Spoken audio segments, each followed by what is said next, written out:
Selon vous, Dieu est-il un être inaccessible? Oui. Tu peux pas le voir, donc il est inaccessible. Non. Non, je pense qu'il est accessible à tout le monde. Il n'est pas inaccessible, il est toujours là présent, il est omniprésent. Non. On l'a premièrement à l'intérieur de nous autres, dans notre cœur. Pour moi, c'est pas un être inaccessible. Encore là, c'est une question de foi. C'est un être que je porte en moi aussi. On l'atteint, on a seulement qu'à prier avec ferveur, puis il nous répond tout de suite. Alors, il n'est pas inaccessible. D'après ce que j'ai vécu, oui. Bien, il n'existe pas, donc c'est une créature humaine, Dieu.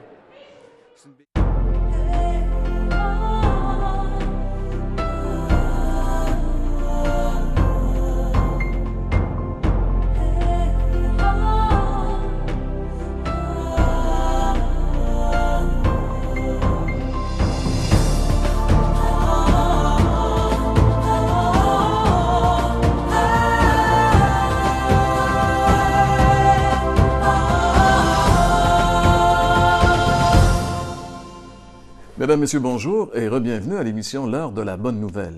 Dans le cadre de la série Jésus seul, nous abordons aujourd'hui le thème Jésus, le seul Dieu qui s'humilie. Et pour développer bibliquement ce thème-là, c'est notre ami Gaston Jolin qui est notre prédicateur invité aujourd'hui. À la chronique La Bible répond, Jean-Pierre va répondre à la question « Dieu s'est-il rendu accessible à l'homme? » Et à la chronique Témoignage, Michel Bilodeau, un homme qui vit dans la région des Cantons de l'Est, va nous parler de sa rencontre avec le Christ qui a complètement transformé sa vie. Demeurez avec nous. À la partie musicale, nous allons entendre Jacques Whitney avec le chant « Mon Jésus, je t'aime ». Eh bien, François, si on revient un petit peu rapidement sur le Vox Pop, on a eu un échantillon pas mal varié, mais quand même, il y a une idée, moi, j'ai retrouvé qui revenait constamment. C'est celle que, finalement, Dieu est accessible parce qu'il est à l'intérieur de nous. Est-ce que c'est vrai? Bon, ça, c'est vrai dans certains cas, mais les gens ne font pas la différence entre une créature de Dieu et un enfant de Dieu. Et c'est vrai, selon la Bible, que Dieu peut habiter les cœurs, mais par son Saint-Esprit et après la conversion. Mais Dieu n'est pas en chacun de nous comme les gens aiment beaucoup trop à le croire, malheureusement. Merci François de nous rappeler qu'il y a une différence entre un enfant de Dieu et une créature de Dieu. Et pour en savoir plus à ce sujet, demeure avec nous, car c'est l'heure de la bonne nouvelle.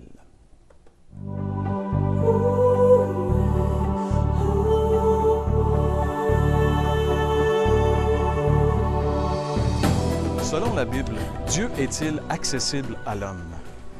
Cette question me rappelle une histoire que j'ai lue ou entendue il y a de ça très longtemps. C'était l'histoire d'un père qui voulait expliquer à son petit garçon cette grande vérité de l'incarnation, c'est-à-dire que Dieu est devenu un homme. Il essayait de trouver des mots pour rendre ce concept abstrait vraiment accessible, mais il avait énormément de difficultés. Et à un moment donné, en baissant les yeux, il vit qu'à ses pieds, il y avait une fourmilière. Des centaines de fourmis qui s'affairaient à droite et à gauche, et un éclair de génie lui vint.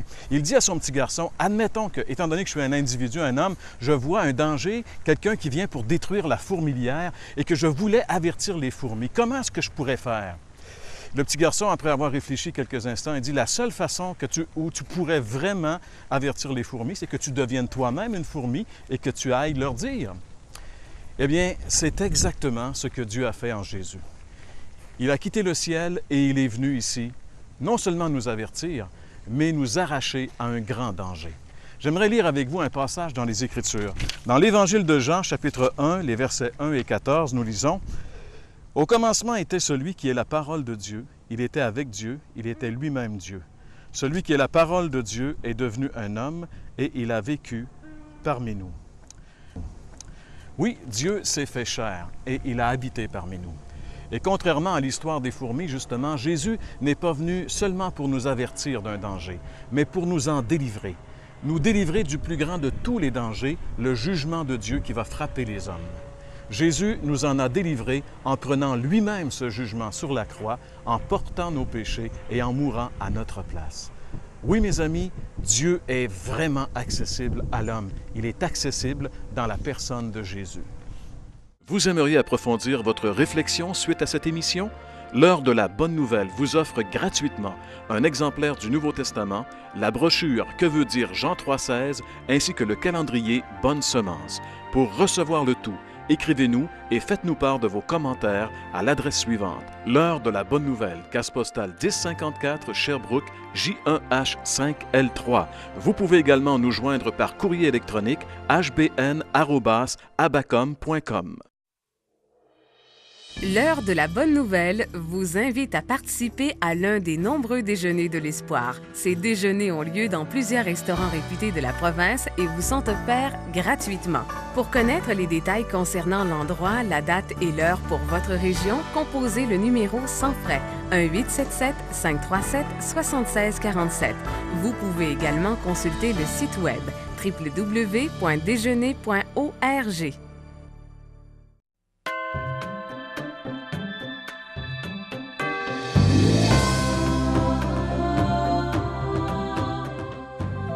À ce moment-là, il y a un petit garçon qui a été blessé par deux autres petits garçons. Et puis ça avait blessé le petit gars assez fort que le directeur de l'école à ce moment-là avait décidé d'appeler mes parents.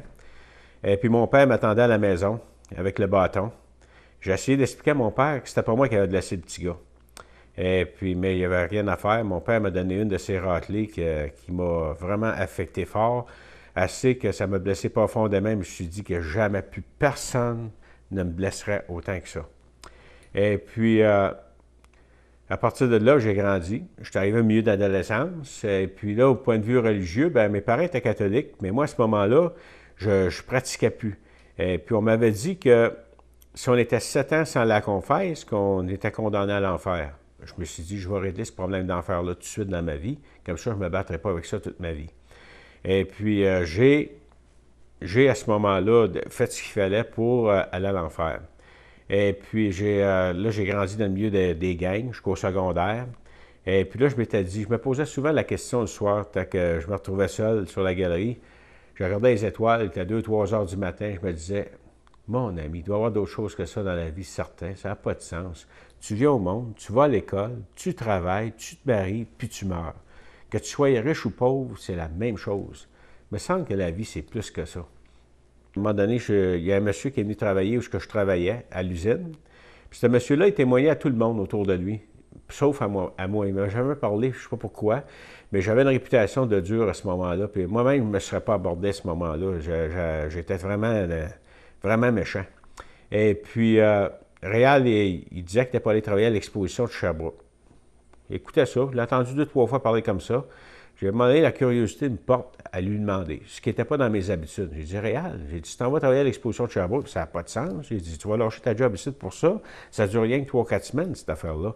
Non, il dit, je vais travailler par les soirs, les fins de semaine, à l'exposition au pavillon Sciences et Merveilles. Il dit, tu viendras me voir.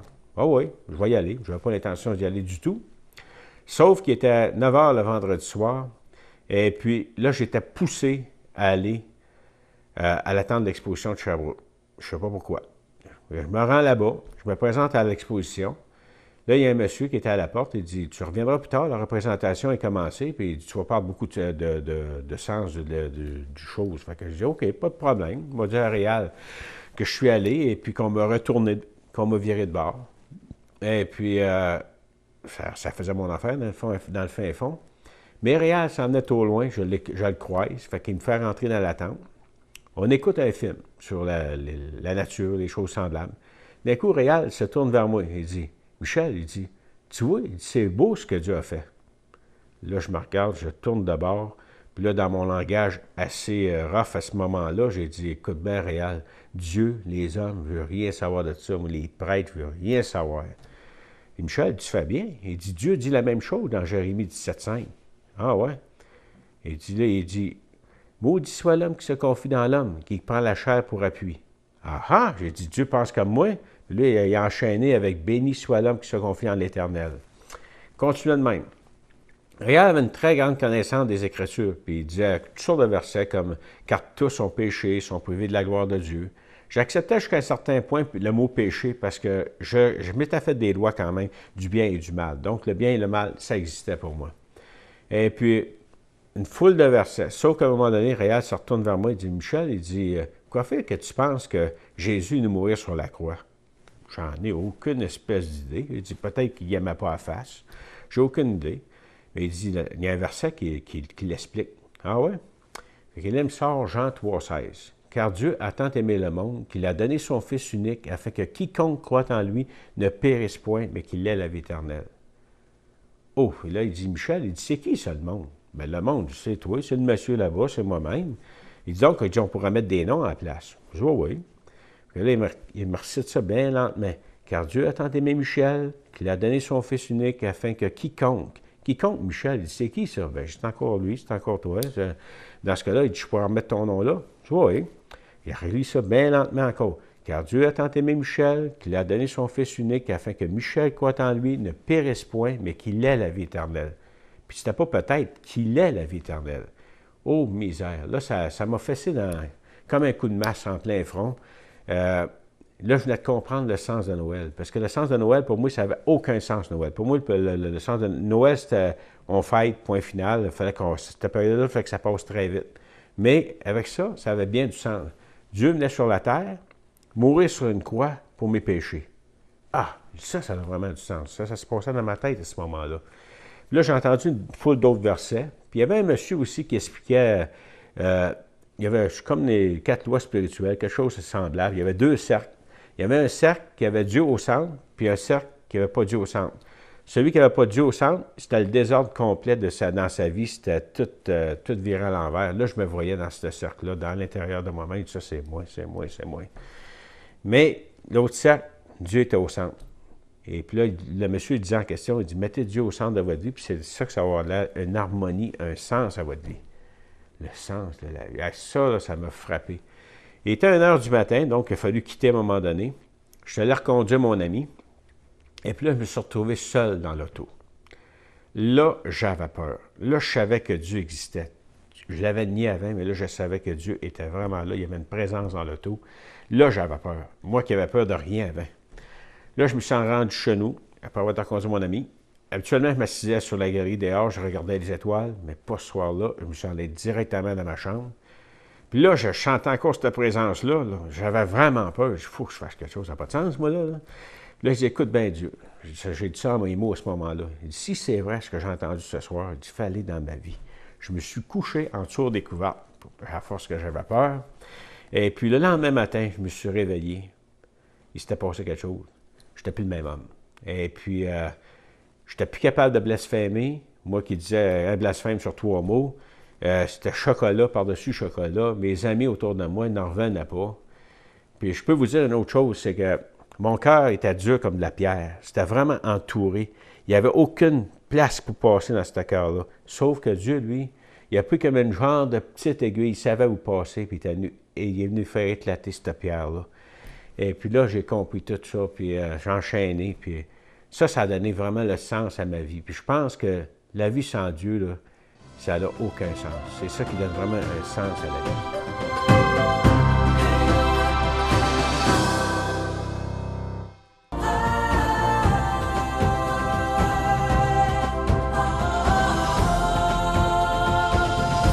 Aujourd'hui, nous voulons voir une autre facette de la personne du Seigneur Jésus. Vous savez, les Écritures nous présentent plusieurs facettes de sa personne. D'abord, on a vu dans le passé comment Jésus était le seul médiateur des hommes. Il est le seul unique sauveur. Il est le seul grand Seigneur. Il est le seul qui peut vraiment apporter un remède à notre besoin intérieur. Alors, aujourd'hui, nous voulons vous parler, nous allons voir ensemble que Jésus est le seul Dieu qui s'humilie, le seul Dieu qui s'humilie. Sans doute que la plupart d'entre vous, dans le passé, ou cette dernière année, vous avez vu la passion du Christ dans les salles de théâtre. J'ai assisté à quelques reprises à cette présentation, ce spectacle. Et j'ai vu très souvent des gens qui étaient en larmes, et même des hommes étaient en larmes, parce qu'on ne pouvait pas voir ce spectacle sans vraiment être brisé d'émotions à l'intérieur de nous-mêmes. Et pourtant, ce film nous présente seulement une certaine partie des souffrances et de l'humiliation du Christ. Parce que c'était très difficile pour ceux qui ont fait la mise en scène, très difficile de pouvoir présenter l'humiliation ou les souffrances internes qu'a connues le Christ, les souffrances d'âme qu'a connues le Christ lorsqu'il s'est d'abord offert en sacrifice et lorsque sur la croix, sous le poids de nos péchés, il a reçu toute la foudre de la colère divine pour le péché, votre péché comme le mien, le péché de l'humanité. Seulement Jésus a pu connaître les profondeurs, les souffrances atroces que nul autre n'a connues, les souffrances puis l'humiliation intense du Christ. Et j'aimerais aujourd'hui d'abord vous inviter à une petite lecture de la parole dans l'épître de Paul aux Philippiens. Et c'est cette petite lecture qui se trouve au chapitre 2, c'est le verset 5 jusqu'au verset 8. Ça dit ceci: « Ayez en vous les sentiments qui étaient en Jésus-Christ. Existant en forme de Dieu, il n'a point regardé son égalité avec Dieu comme une proie à arracher, mais il s'est dépouillé lui-même en prenant une forme de serviteur, en devenant semblable aux hommes, il apparut comme un vrai homme, il s'est humilié lui-même, se rendant obéissant jusqu'à la mort, même jusqu'à la mort de la croix. » Le verset 6 de nous dire « Existant en forme de Dieu, il n'a point regardé son égalité avec Dieu comme une proie arrachée. » C'est-à-dire, il était Dieu, il était avec le Père. Voyez-vous, il jouissait de toutes les délices du ciel, de cette harmonie du ciel avec la louange du ciel. Et justement, le verset 7 qui continue en disant « Mais il s'est dépouillé lui-même en prenant une forme de serviteur, puis en devenant semblable aux hommes. » Alors on voit que c'est lui-même volontairement qu'il s'est dépouillé de cette gloire qui, justement, le caractérisait dans la présence du Père. Et puis, il s'est humilié. Et justement, c'est ce que nous voulons voir un peu aujourd'hui. L'humiliation et les souffrances du Christ. Dans l'épître de saint Paul aux Corinthiens, la deuxième épître, le verset 8, le chapitre 8, c'est-à-dire le verset 9, il est dit « Vous connaissez la grâce de notre Seigneur Jésus-Christ, qui pour nous s'est fait pauvre de riche qu'il était, afin que par sa pauvreté, nous soyons enrichis. » Alors, on ne doit jamais perdre de vue qui il était. Très souvent, on pense, on le voit comme un homme simplement. Mais il était le Fils de Dieu, il jouissait de la gloire du ciel. Il s'est dépouillé pour s'incarner dans un corps humain. Et justement, on veut suivre un peu le mystère de l'incarnation et justement le chemin, son chemin d'humilité. Tout d'abord, c'est comme un grand mystère pour nous. Dans l'Épître aux Corinthiens également, c'est dit, celui qui ne connaissait pas le péché, mais il est devenu péché pour nous, afin que nous devenions en lui la justice même de Dieu. Alors son humiliation a commencé lorsqu'il a quitté la gloire du ciel pour s'incarner dans cette jeune fille, une vierge du nom de Marie. Puis après 9 mois, il est né lorsqu'ils étaient à Bethléem. Et à Bethléem, Marie l'a emmailloté pour le déposer ou le coucher dans une crèche. C'était une mangeoire, quoi. Et puis, l'Écriture ne nous parle même pas d'une étable. Il se peut même que c'était dehors, à la Belle Étoile, là où on groupait les gens, les animaux, c'est-à-dire, pour leur donner à manger. Et c'est là que Marie a emmailloté Jésus lorsqu'il est né pour le coucher dans cette crèche. Pas longtemps après, Jésus a dû fuir parce qu'Hérode, le roi, voulait mettre les mains sur lui et le faire mourir. Et puis ils ont fui. Joseph a fui en Égypte avec Jésus, Marie, puis Marie. Et puis là, bien, il est devenu un étranger sur une terre que lui-même avait créée. Et pendant son ministère, c'est Jésus qui pouvait dire, hein, les renards ont des tanières, les oiseaux ont des nids, mais le Fils de l'homme n'a pas où reposer sa tête. Ça caractérisait toute sa vie sur cette terre, vous savez. Il n'avait que les vêtements qu'il portait, que lui avaient confectionnés ces femmes qui le servaient et puis qui s'étaient converties vraiment à lui. Mais le comble de l'humiliation, c'est lorsqu'il s'est livré aux mains des hommes. Vous vous rappelez dans le jardin des Oliviers, c'est là où Judas s'est approché pour le livrer avec un baiser. Très souvent, on parle du baiser de Judas. Bien là, c'est là où justement le Seigneur s'est livré aux mains des hommes, volontairement. Il aurait pu, vous savez, faire mourir ou enfin sortir de ce jardin sans que personne puisse mettre la main sur lui. Mais il s'est livré lui-même, c'était l'heure pour lui de se livrer. Et puis on l'a conduit, on l'a frappé, on l'a brutalisé, on a craqué sur lui, on l'a couronné d'épines. Et puis après, il y a eu la flagellation, où son corps est devenu comme un champ labouré. Puis ensuite, on l'a chargé de cette croix, puis on l'a conduit au lieu du crâne. Et c'est là, sur la croix, qu'on l'a crucifié avec des clous dans ses mains et dans ses pieds. La crucifixion, c'était la mort la plus cruelle, la plus humiliante que l'homme a jamais inventée. Et c'est là où on retrouve le Christ, le Fils de Dieu, qui s'humilie et qui souffre sur la croix. Et le comble encore de ces souffrances, c'est lorsque, sous le poids de nos péchés, de nos crimes, il s'est livré à la colère divine pour recevoir de Dieu le Père le jugement que nous méritions. Et Jésus en croix a fait expiation pour vous, pour moi. Il a payé cette dette que nous, on ne pouvait jamais payer. Et avant d'expirer, il a crié ce cri de vainqueur. Tout est accompli. C'est tout payé. Est-ce que c'est pas merveilleux, cher ami, de savoir que le Christ a payé de sa vie pour notre rançon? Puis aujourd'hui, on peut être pleinement pardonné. Le prix a été payé. Et l'Écriture de nous dire qu'on a été racheté à un grand prix. Alors, cher ami, c'est pour vous, c'est pour moi. Le Seigneur veut qu'on soit sauvés.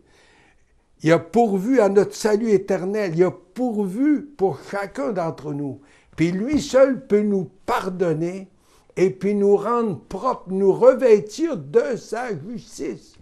Alors, cher ami, pour ce faire, bien, c'est pour nous de répondre à l'appel du Seigneur. Il a payé pour vous, pour moi. Dieu nous aime.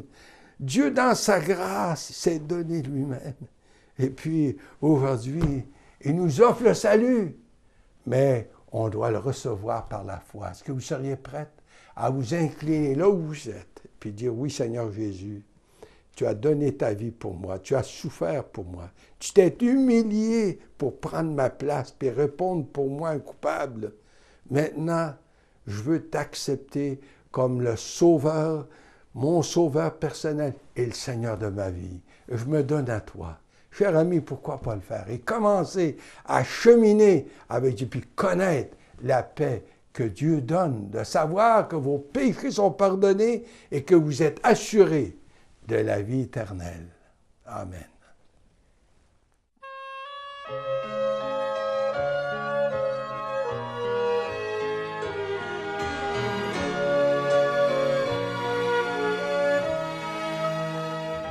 Mon Jésus, je t'aime, je te sais à moi. Oh, quel charme extrême me retient à toi.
ma mort et ma vie.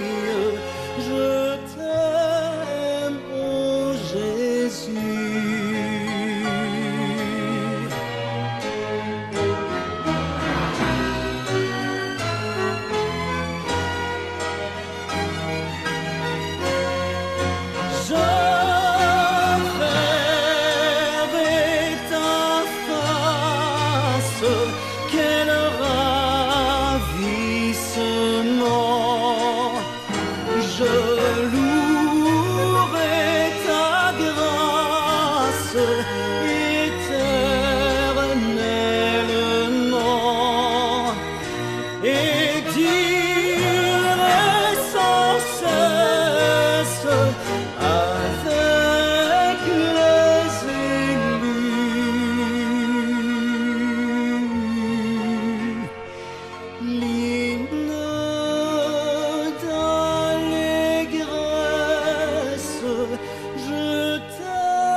Merci beaucoup, Jacques Whitney, pour ce chant. François, le temps court vite, donc il ne nous reste que quelques secondes pour remercier nos amis, mais j'aimerais tout juste avant vous inviter à un déjeuner de l'espoir qui aura lieu samedi prochain à 9 h le matin au restaurant Tracy, secteur Tracy de Sorel-Tracy. Tout le monde est invité. On aimerait que les gens du Bas-Richelieu se sentent bien à l'aise de venir nous rencontrer. J'aurai le plaisir d'animer ce déjeuner de l'espoir samedi prochain, 9 h au restaurant Tracy. On vous souhaite de passer une excellente semaine et on vous dit la semaine prochaine pour une autre émission de l'heure de la bonne nouvelle. Vous aimeriez approfondir votre réflexion suite à cette émission? L'heure de la bonne nouvelle vous offre gratuitement un exemplaire du Nouveau Testament, la brochure Que veut dire Jean 3,16 ainsi que le calendrier Bonne Semence. Pour recevoir le tout, écrivez-nous et faites-nous part de vos commentaires à l'adresse suivante. L'heure de la bonne nouvelle, case postale 1054 Sherbrooke, J1H5L3. Vous pouvez également nous joindre par courrier électronique hbn@abacom.com. L'heure de la bonne nouvelle vous invite à participer à l'un des nombreux déjeuners de l'espoir. Ces déjeuners ont lieu dans plusieurs restaurants réputés de la province et vous sont offerts gratuitement. Pour connaître les détails concernant l'endroit, la date et l'heure pour votre région, composez le numéro sans frais 1-877-537-7647. Vous pouvez également consulter le site web www.déjeuner.org. L'heure de la bonne nouvelle tient à remercier le manoir Brickey. Puis je peux vous dire une autre chose, c'est que mon cœur était dur comme de la pierre. C'était vraiment entouré. Il n'y avait aucune place pour passer dans ce cœur-là. Sauf que Dieu, lui, il a pris comme une genre de petite aiguille, il savait où passer, puis il est venu faire éclater cette pierre-là. Et puis là, j'ai compris tout ça, puis j'ai enchaîné, puis ça a donné vraiment le sens à ma vie. Puis je pense que la vie sans Dieu, là, ça n'a aucun sens.